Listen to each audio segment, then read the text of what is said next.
না, জাতি যখন বিপদে ঠাকুর তখন বিলাতে। 5,000 কোটি টাকার মামলা হয়েছে সিলেট কোর্টে।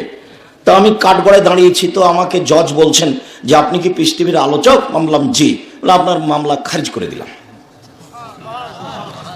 সুনামগঞ্জ কোর্টে আমি যখন কাঠগড়ায় দাঁড়ালাম তখন জজ আমাকে বলছেন মামলা ছাড়াই আপনার সাথে আমার একটু কথা আছে, বলেন। তো 14 মিনিট কথা বলেন আমার সাথে, মামলার সাথে কোনো কথা নেই। তারপর বলছেন আপনার জামিন মঞ্জুর করা হলে এই ওনাকে কেউ কিছু বলবেন না।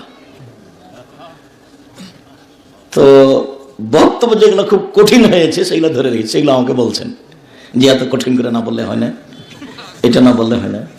তাহলে বোঝা গেল যে তার বক্তব্য মুখস্থ আছে। আমি রবি ঠাকুরের নিন্দা করিনি।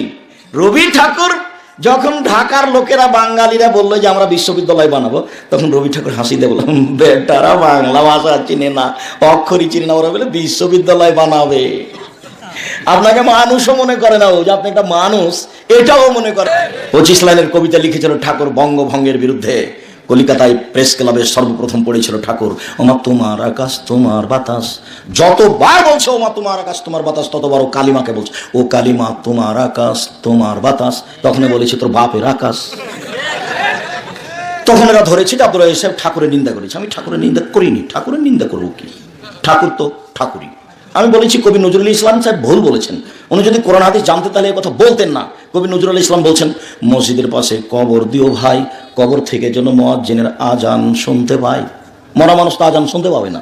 তিনি এটা বলছেন গোর আজাব হতে এই গুনাহগার পাইবে রেহাই।